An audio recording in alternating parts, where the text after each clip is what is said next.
Welcome back to Vitalise. Over the next few weeks, we are going to be exploring different characters from the Bible. We're going to be hearing something of their story, and we're going to be considering what this might mean for us in our lives and our stories today. This week, we are exploring the story of Daniel. And I want to begin right at the start of the book of Daniel, right in chapter 1, when Daniel was just a young man. The country in which he was living was attacked. Daniel was taken captive. Daniel was taken from the place where he lived to a country called Babylon. And when he arrived there, everything was different from where he had come from.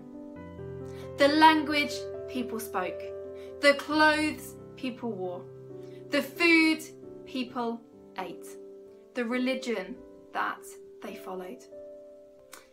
The king wanted Daniel to change too. The king wanted Daniel to change his name, to change what he ate, to change the way he dressed. The king wanted Daniel to change so that he would forget his history, so that he would forget the place that he had come from. So, what did Daniel do?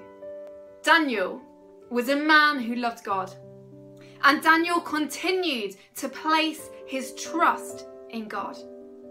One day Daniel went to the prison guard, and he stood before the prison guard and he asked if he could eat different food.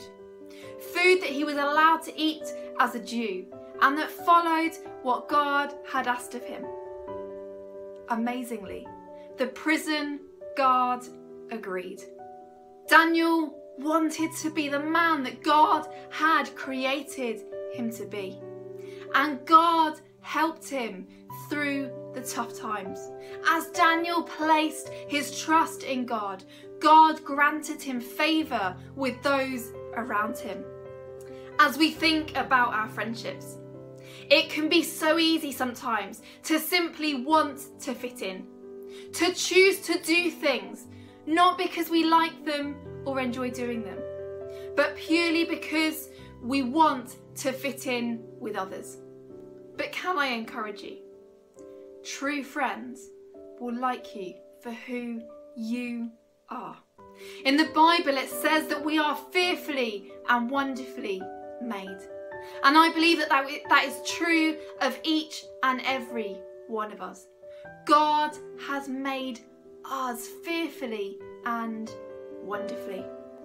And I wonder, as we reflect on Daniel's story, as we see Daniel placing his trust in God to help him become the man that God wants him to be, I wonder, who is it that you want to be? Who is it that God wants you to be? And are you willing to place your trust in God, to allow him to help you to be the best you that you can be?